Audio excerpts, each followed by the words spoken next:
Daily news, daily fun, daily money income కోసం hit TV app ని download చేసుకోండి. తూర్పు తీరంలో నుదిటి సింధూరం అని విశాఖ నగరం గురించి ఇప్పటివరకు చెప్పేవాళ్ళం. ఇప్పుడు ఐటీ కెరటంగా కూడా విశాఖ నగరం మారబోతుంది.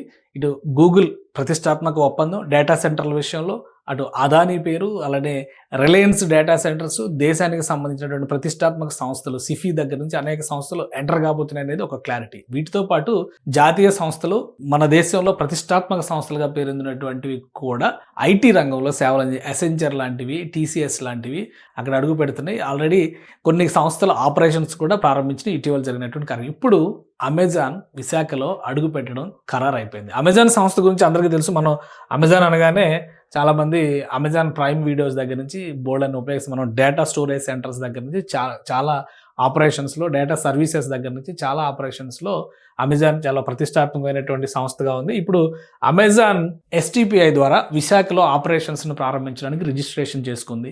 సో అంటే అమెజాన్ విశాఖలో అడుగు పెట్టడం కన్ఫర్మ్గా ఉంది. అలానే ఎస్టీపీఐకి చేసినటువంటి రిజిస్ట్రేషన్ ప్రకారం చూస్తే కనుక అమెజాన్ సంస్థ తన ఆపరేషన్స్ ద్వారా విశాఖలో 900 ఉద్యోగాలు కల్పించబోతుంది. 10,000 కోట్ల ఎగుమతులు, ఐటీ రిలేటెడ్ సర్వీసెస్లో 10,000 కోట్ల ఎగుమతులు టార్గెట్గా అడుగు పెట్టబోతున్నట్టుగా అనౌన్స్ చేసింది. ఇప్పటికే TCS, Cognizant, Google, meta, Reliance ఇవన్నీ విశాఖ వైపు వెళ్ళినాయి. సో ఎస్టీపీఐలో రిజిస్ట్రేషన్ తర్వాత అమెజాన్ ఎంట్రీ కూడా ఖరారైనట్టుగా మనం అర్థం చేసుకోవచ్చు. ఫ్యూచర్లో ఏడబ్ల్యూఎస్ అంటే అమెజాన్ డేటా సెంటర్స్ని ప్రారంభించేటువంటి అవకాశం కూడా ఉంది. విశాఖలో దీని ఆపరేషన్స్ని చేసేటువంటి ఛాన్సెస్ కనిపిస్తున్నాయి. అనేక రంగాల్లో అంటే ఐటీ రిలేటెడ్ సేవల్లో దీనికి ప్రత్యేకమైన ఇది ఉంది. ఆర్టిఫిషియల్ ఇంటెలిజెన్స్, కొత్త ప్రయోగాలకి సంబంధించి కూడా డివైసెస్ కానీ, ఎంటర్టైన్మెంట్ కానీ, ఆపరేషన్స్ కానీ వీటన్నిటిలో కూడా అమెజాన్ సంస్థ ఒక ప్రతిష్టాత్మక సంస్థగా ఎదిగింది. మనకి అమెజాన్ అంటే ఓన్లీ డెలివరీ యాప్గానే కాకుండా డిఫరెంట్ వేరియస్ అంశాలు ఇందులో ముడిపడి ఉన్నటువంటి వ్యవస్థగా మనం చూడాలి. ఇప్పుడు ఎస్టీపీఐ ద్వారా రిజిస్ట్రేషన్ ఆల్రెడీ హైదరాబాద్ లాంటి చోట్ల పెద్ద ఎత్తున